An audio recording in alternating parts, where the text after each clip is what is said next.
নমস্কার বন্ধুরা, ফিনান্সিয়াল অ্যাওয়ারনেসের আরেকটা নতুন ভিডিওতে আমি স্বপন দাস আপনাদেরকে স্বাগত জানাই। আজকে যে বিষয়টা নিয়ে আমরা আলোচনা করব সেটা আমাকে খুবই রোমাঞ্চিত করে এবং আশা করি আপনাদেরও রোমাঞ্চিত করবে।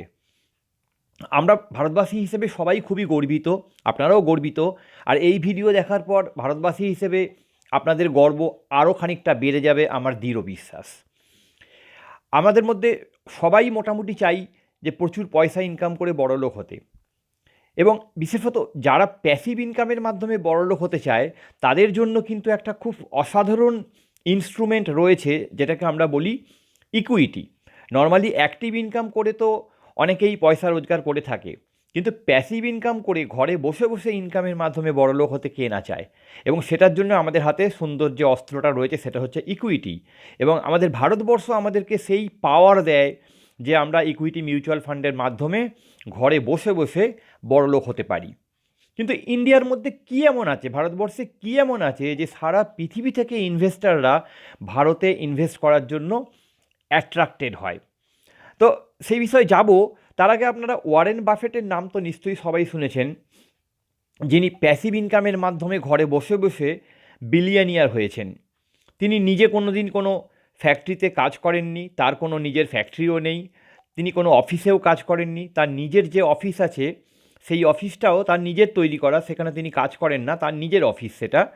এবং তার যা টোটাল সম্পত্তির পরিমাণ আজকের দিনে সেটা প্রায় $100 বিলিয়ন কাছাকাছি। এবং এটা তিনি শুধুমাত্র প্যাসিভ ইনকামের মাধ্যমেই করেছেন। বন্ধুরা, পৃথিবীতে এমন অনেক ছোট ছোট দেশ আছে যাদের জিডিপি এর থেকে অনেক কম। 10 বিলিয়ন, 15 বিলিয়ন, 20 বিলিয়ন এই রকম জিডিপির দেশও পৃথিবীতে কিন্তু প্রচুর রয়েছে। তো ওয়ারেন বাফেট এত সফল কি করে হলেন, এই প্রশ্ন তো সবারই মনে আসে। ওয়ারেন বাফেট, তাকে পৃথিবীর প্রচুর ইনভেস্টর নিজেদের গুরু মনে করে। তো কিভাবে তিনি এটা করলেন? কেউ কেউ বলে যে উনি খুবই এক্সপিরিয়েন্সড লোক, তাই এটা করতে পেরেছেন। কেউ বলে ওনার মধ্যে খুবই স্কিল আছে, স্কিলফুল লোক। কেউ বলেন যে উনি বহুদিন থেকে, ছোটোবেলা থেকে ইনভেস্ট করছেন, এত ছোটোবেলা থেকে করছেন, এত লং টার্মের জন্য করছেন, যার জন্যে ওনার টাকা এতবার কম্পাউন্ডিং হয়ে বেড়ে গেছে। কেউ আবার বলেন উনি খুবই সাহসী, যখন অন্যরা কেউ ইনভেস্ট করে না উনি সেই সময় ইনভেস্টমেন্ট করেন, এবং যখন অন্যরা সবাই ইনভেস্টমেন্ট করতে চায় উনি সেই সময় তুলে নেন। ওনার একটা কথাই আছে যে be greedy when other are fearful and be fearful when others are greedy. কেউ কেউ বলে ওনার খুবই ধৈর্য আছে, সেই জন্যে উনি করতে পারেন। কেউ আবার বলে যে ওনার মধ্যে বিশেষ ক্ষমতা আছে, যে উনি ভবিষ্যতে কোন বিজনেসটা ভালো পারফর্ম করবে সেটা আগে থেকেই বুঝতে পারেন। কেউ আবার বলেন যে ওনার কুণ্ডলী খুব ভালো, উনি খুব লাকি লোক, সেই জন্য উনি যেটা ইনভেস্টমেন্ট করেন সেটাই অনেক বেড়ে যায়। তো বন্ধুরা, ওয়ারেন বাফেটকে এই সব গুণগুলোই ধরা যাক আমরা দিয়ে দিলাম, শুধু একটা তার কাছ থেকে কেড়ে নিলাম। মনে করুন উনি আমেরিকার সিটিজেন না হয়ে কোনো ছোট দেশের সিটিজেন হলেন। আমি কোনো দেশের নাম নিতে চাই না, কিন্তু পৃথিবীতে এমন অনেক ছোট ছোট দেশ আছে যার জিডিপি 10 বিলিয়ন, $15 বিলিয়ন। সেই রকম কোনো দেশে যদি ওনার জন্ম হতো, তাহলে কি উনি পারতেন এই বিপুল পরিমাণ সম্পত্তি তৈরি করতে? বন্ধুরা, একটা জিনিস মাথায় রাখবেন, যে আপনি ততটাই জল কালেক্ট করতে পারেন যতটা বৃষ্টি আপনার এলাকায় পড়ে। আপনি যদি গ্লাস নিয়ে যান 1 গ্লাস জল পাবেন, যদি বালতি নিয়ে যান 1 বালতি জল পাবেন। আপনার গোটা ছাদে যে জলটা পড়ে সেটা পাইপ দিয়ে কালেক্ট করে ট্যাঙ্কের মধ্যে ভরলে আপনি ততটা জল পাবেন। আপনার এরিয়ায় টোটাল যত জল পড়ে সব জল এক জায়গায় কালেক্ট করে বড় পুকুরে সংগ্রহ করলে আপনি সেই পরিমাণ জল পাবেন। কিন্তু যতটা বৃষ্টি পড়ছে তার থেকে বেশি জল আপনি কখনোই পেতে পারেন না। তেমনই আপনার দেশ যতটা পরিমাণ পয়সা তৈরি করে বা উপার্জন করে তার থেকে বেশি ইনকাম আপনি কখনোই করতে পারেন না। তাই যদি উনি কোনো ছোট দেশে জন্মাতেন যার টোটাল ইনকামটাই 10 বিলিয়ন, $15 বিলিয়ন, সেখানে উনি এত টাকা রোজগার করতে বন্ধুরা পারতেন না। আপনি কিন্তু একজন ওনারই মতো সাকসেসফুল ইনভেস্টর হতে পারবেন, কারণ আপনি হচ্ছেন একজন ইন্ডিয়ান।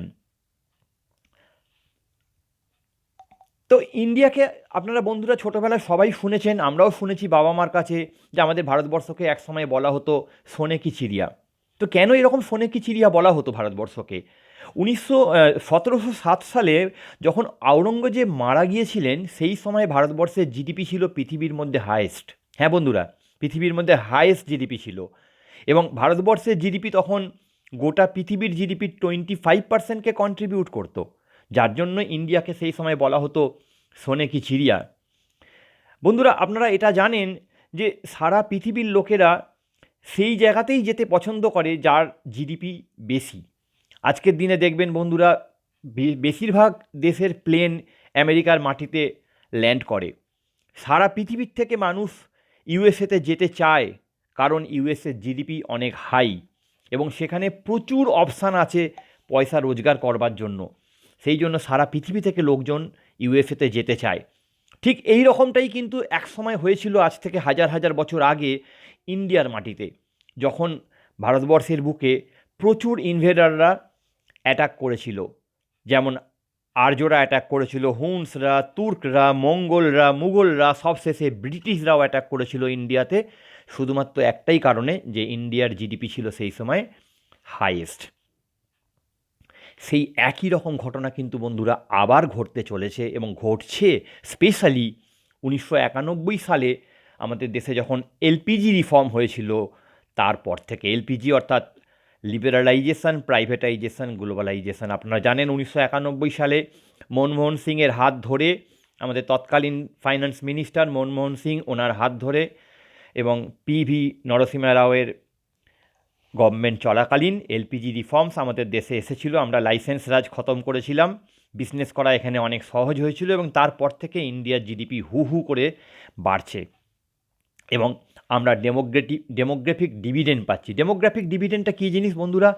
যে দেশে ওয়ার্কিং এজ পপুলেশন বেশি থাকে, মানে যে পপুলেশন কাজ করতে পারে, যারা অন্যের ওপর ডিপেন্ডেন্ট নয়, মূলত 15 থেকে 64 বছর বয়সের মানুষরা ওয়ার্কিং এজের মধ্যে পড়ে এবং এই এজের মানুষ যে দেশে বেশি থাকে, সেই দেশে কিন্তু তারা ডেমোগ্রাফিক ডিভিডেন্ডটা পেয়ে থাকে। কারণ ইয়াং জেনারেশন যারা, তাদের একটা টেন্ডেন্সি হচ্ছে লিভ লাইফ কিং সাইজ, অর্থাৎ তারা রাজার মতো বাঁচতে চায় এবং তাদের জীবনে তারা সমস্ত রকম সুযোগ সুবিধাকে পেতে চায়। আর সেই সমস্ত রকম সুযোগ সুবিধা পাওয়ার জন্য তারা দরকার হলে লোন নিতে রাজি আছে, ইএমআইতে টাকা শোধ করতেও তারা রাজি আছে। কিন্তু একটা জিনিস মাথায় রাখতে হবে, ইএমআইতে টাকা শোধ করতে গেলে তাদের ইনকামও তো বাড়াতে হবে। তো তারা সবসময় চেষ্টা করে কীভাবে আরও বেশি টাকা ইনকাম করে জীবনে আরও স্বাচ্ছন্দ্য আনা যায়। আর বন্ধুরা, একটা জিনিস আপনারা জানবেন যে কোনো একজনের ইনকাম ইকুয়াল টু কারোর না কারোর এক্সপেন্ডিচার। আপনি যদি একটা সরকারি কর্মচারী হন, তাহলে আপনার মাইনে দেয় সরকার, মানে আপনার ইনকাম সরকারের এক্সপেন্ডিচার। আপনি যদি প্রাইভেট কোনো কোম্পানিতে চাকরি করেন, কোম্পানির মালিক আপনাকে মাইনে দেয়, তো মালিকের খরচ আপনার ইনকাম। আপনি যদি ডাক্তার হন, তাহলে পেশেন্ট আপনাকে টাকা দেয়, পেশেন্টের খরচ আপনার ইনকাম। আপনি যদি লয়ার হন, তো ক্লায়েন্ট আপনাকে টাকা দেয়, ক্লায়েন্টের খরচ আপনার ইনকাম। তো কারোর না কারোর ইনকাম হবে যদি কারোর না কারোর খরচ হয়। ইকোনমি কি? ইকোনমি হচ্ছে রেকর্ড অফ ট্রানজাকশান। কোনো একটা ইকোনমি কত বড় কীভাবে বোঝা যাবে? সেখানে কত বেশি ট্রানজাকশান হচ্ছে, সেই ট্রানজাকশানগুলোর যোগফলই হচ্ছে আমাদের ইকোনমির হিসেব। তো ইকোনমি বাড়ছে মানে ট্রানজাকশান বাড়ছে, অর্থাৎ জিডিপি তার ফলে বাড়ছে। আর যেহেতু আমাদের দেশের ইয়াং পপুলেশান খরচ করতে রাজি আছে, তাই তারা খরচও প্রচুর করছে, তেমনি আয়ও প্রচুর করছে। এর ফলে আমরা ডেমোগ্রাফিক ডিভিডেন্ড পাচ্ছি এবং আমাদের জিডিপি হু হু করে বেড়ে চলেছে। যদি আমাদের দেশের মিডিয়ান এজ পপুলেশান দেখেন, অ্যাভারেজ পপুলেশান ইন্ডিয়াতে 140 কোটি লোকের মধ্যে 28.4, এটা হচ্ছে আমাদের দেশের অ্যাভারেজ পপুলেশান। অর্থাৎ আপনি এয়ারপোর্টে যাবেন, সেখানে সব 28 বছরের ছেলে মেয়ে আপনার চোখে বেশি পড়বে। কোনো স্টেশনে যাবেন, 28 বছরের ছেলে মেয়ে বেশি আপনার চোখে পড়বে। যেটা ইউএসএতে 38, চায়নাতেও 38, ইউকেতে 40, জাপানে 48। যদি বুঝতেই পারছেন বন্ধুরা, ইয়াং পপুলেশান কোথায় বেশি? ইন্ডিয়াতে। এবং ইয়ং পপুলেশানই তো অ্যাকচুয়ালি ওয়ার্কিং পপুলেশান। সুতরাং ডেমোগ্রাফিক ডিভিডেন্ড কে পাচ্ছে? ইন্ডিয়া। এর ফলেই ইন্ডিয়ার জিডিপি হু হু করে বাড়ছে। এই যে হিউজ ইয়ং পপুলেশান আমাদের দেশে, এটাই আমাদের হেল্প করছে হিউজ ডেমোগ্রাফিক ডিভিডেন্ড পেতে। এবং যত যত ইকোনমি বাড়তে থাকে, তত তত আমাদের মার্কেটও বাড়তে থাকে, ইকুইটি মার্কেট, এবং তার ফলে আপনার ইকুইটি মার্কেট থেকে রিটার্নের প্রবাবিলিটিও, রিটার্নের সম্ভাবনাও ক্রমশ বাড়তে থাকে। সুতরাং আমাদের এই যে ফাস্টেস্ট গ্রোয়িং কান্ট্রি, ইন্ডিয়া এই মুহূর্তে ফাস্টেস্ট গ্রোয়িং কান্ট্রি সারা পৃথিবীর মধ্যে, সেই রকম দেশের একজন সিটিজেন হিসেবে আমাদের অবশ্যই গর্ববোধ করা উচিত, আমাদের অবশ্যই এনজয় করা উচিত। শুধু আমি বলছি না এই কথা, আইএমএফ বা ইন্টারন্যাশনাল মনিটারি ফান্ড, তাদের ডেটাও কিন্তু একই কথা বলছে। 1947-এ যখন আমাদের দেশ স্বাধীন হলো তখন আমাদের দেশের জিডিপি ছিল মাত্র $27 বিলিয়ন। 1990-তে সেটা হয়েছিল $320 বিলিয়ন, এবং তারপরে এলপিজি রিফর্মস হয়, তারপর থেকে 2022 পর্যন্ত এটা বেড়ে হয়েছে $3,400 বিলিয়ন, অর্থাৎ 100 গুণ বেড়েছে এই 32 বছরে।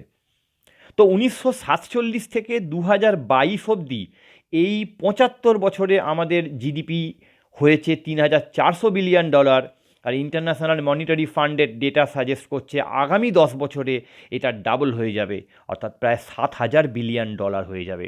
যেটা গত 75 বছরে হয়েছে সেই একই ঘটনা ঘটবে, কিন্তু আগামী 10 বছরের মধ্যে সেই ঘটনাটা ঘটবে।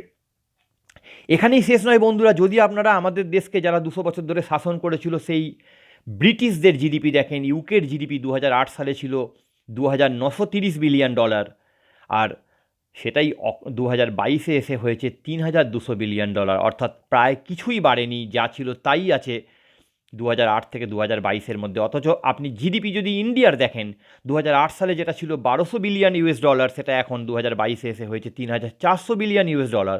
অর্থাৎ আমরা 3 গুণ বাড়িয়েছি তো বটেই, উপরন্তু সেটাই শেষ নয়, আমরা ইউকের জিডিপিকে ক্রস করেও চলে গেছি। যারা আমাদের দেশকে এতদিন ধরে পায়ের তলায় রেখে শাসন করেছিল তাদেরকে আমরা পিছনে ফেলে রেখে এগিয়ে এসেছি।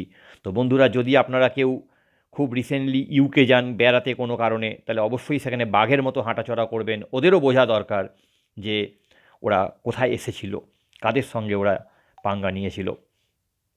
তো খুব লং টার্মে যদি বন্ধুরা দেখেন যে জিডিপির সঙ্গে মার্কেটের একটা খুব ভালো কোরিলেশন আছে, 15 বছর, 20 বছর বা 25 বছরের টার্মে যদি দেখেন, তাহলে দেখা যায় যে কোনো দেশের জিডিপি যত বাড়ে মার্কেটও ঠিক একই সঙ্গে তাল মিলিয়ে বাড়ে। 1990 সাল থেকে 2022 সাল পর্যন্ত যদি আমি দেখি আমাদের ভারতবর্ষের জিডিপি গ্রোথ, তাহলে দেখব অ্যাভারেজে 14% করে জিডিপি গ্রোথ হয়েছে। বন্ধুরা, এটা কিন্তু নমিনাল জিডিপি গ্রোথ নয়, এটা absolute GDP growth. Nominal GDP growth হচ্ছে ডলার টার্মে জিডিপি গ্রোথ যেটা বাড়ে, এর সঙ্গে ইনফ্লেশন থাকে না। আর অ্যাবসোলিউট জিডিপি গ্রোথ হচ্ছে যার সঙ্গে ইনফ্লেশন থাকে। আমাদের দেশের নমিনাল জিডিপি গ্রোথ 7-8%-এর মধ্যে রয়েছে, আর তার সঙ্গে ইনফ্লেশন 6% আছে, যার জন্য আপনার টাকার অঙ্কে দেখলে সেই গ্রোথটা 14%-এ গিয়ে দাঁড়াচ্ছে। তো আমাদের দেশের অ্যাবসোলিউট জিডিপি গ্রোথ গত 32 বছর ধরে 14% হারে অ্যাভারেজে গ্রো করেছে। সেখানে যদি আপনি সেন্সেক্সের গ্রোথ দেখেন তাহলেও দেখবেন মোর অর লেস 14% হারেই গ্রো করেছে। অর্থাৎ জিডিপি যে রেটে গ্রো করে মার্কেটও কিন্তু সেই রেটেই গ্রো করে। তবে কখনো কখনো জিডিপি আগে গ্রো করে যায়, মার্কেট পরে গ্রো করে, কখনো কখনো মার্কেট আগে গ্রো করে যায়, জিডিপি পরে গ্রো করে। তাই কখনো কখনো আপনি দেখবেন জিডিপি বাড়ছে কিন্তু মার্কেট বাড়ছে না, কখনো দেখবেন জিডিপি বাড়ছে অথচ মার্কেট কমছে, এমনও দেখতে পাবেন। কখনো দেখবেন জিডিপি যা বাড়ছে মার্কেট তার থেকে অনেক বেশি বাড়ছে, কিন্তু অন অ্যান অ্যাভারেজ মার্কেট জিডিপিকে ধরেই নেবে বা জিডিপি মার্কেটকে ধরেই নেবে, এবং দুজনে হাতে হাত মিলিয়েই চলবে। তো বন্ধুরা, যেহেতু দেখতে পেলেন আপনারা যে ভারতবর্ষের জিডিপি আগামী দিনে ডাবল হতে চলেছে 10 বছরে, তো সেখান থেকে এক্সপেক্টেড এটাই যে মার্কেটও কিন্তু ডাবল হবে, এবং মার্কেট যখন ডাবল হবে তখন আপনার ইনভেস্টমেন্ট যেগুলো ইকুইটি শেয়ারে বা ইকুইটি মিউচুয়াল ফান্ডে করা আছে তারাও সেই অনুপাতে বাড়বে, এটা আশা করাই যায়। তাহলে আপনি কিভাবে ইকুইটি মিউচুয়াল ফান্ডকে ভুলে থাকতে পারেন এই পরিস্থিতিতে? ওয়ারেন বাফেটেরই মতো আপনিও কিন্তু চাইলে ইকুইটি মিউচুয়াল ফান্ডে বা ইকুইটি শেয়ারে ইনভেস্টমেন্ট করে প্যাসিভলি হিউজ ওয়েলথ ক্রিয়েট করতে পারেন আগামী দিনে ভারতবর্ষের মাটিতে বসে। কিন্তু এরপরও ফাইনালি বলে রাখা দরকার, মিউচুয়াল ফান্ডে যে কোনো রকম ইনভেস্টমেন্ট বাজারগত ঝুঁকি সাপেক্ষ, তাই যে কোনো ইনভেস্টমেন্ট করার আগে অফার ডকুমেন্ট অবশ্যই পড়ে নেবেন এবং আপনার ফিনান্সিয়াল অ্যাডভাইসারের সঙ্গে আলোচনা করতে ভুলবেন না। আজ এই পর্যন্তই। আপনারা আমাকে আপনাদের অমূল্য সময় দিয়েছেন, তার জন্য অসংখ্য ধন্যবাদ। দেখা হচ্ছে পরের ভিডিওতে। নমস্কার, জয় হিন্দ।